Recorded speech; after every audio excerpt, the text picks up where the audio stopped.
A school on a mission. It's the story of how a Clarendon-based institution is transforming the lives of its students through reading. Sandy Williams has more in this week's edition of A Ray of Hope. In recent years, students have been making news headlines, but not in a positive light.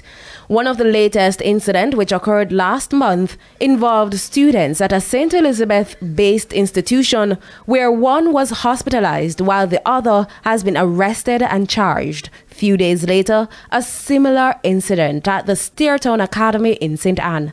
But all hope is not lost in the public school system, as the Thompsontown High School in Clarendon has been charting a positive path for students through reading.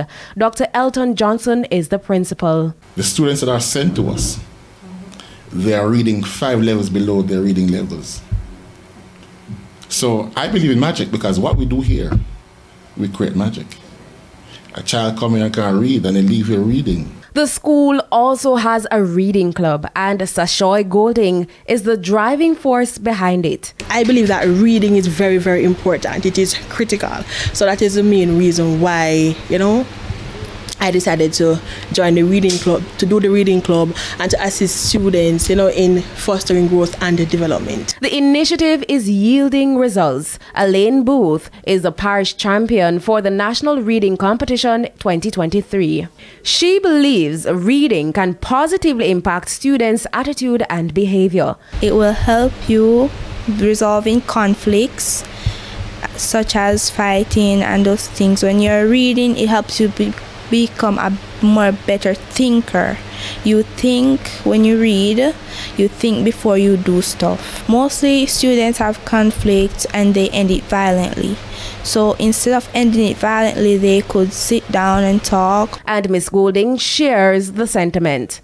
It helps you to be more empathetic. Reading helps with cognitive development, amongst other things. So if students would, try to be more positive in schools, take up a book, try to read something, no matter the material, you start with reading the Bible.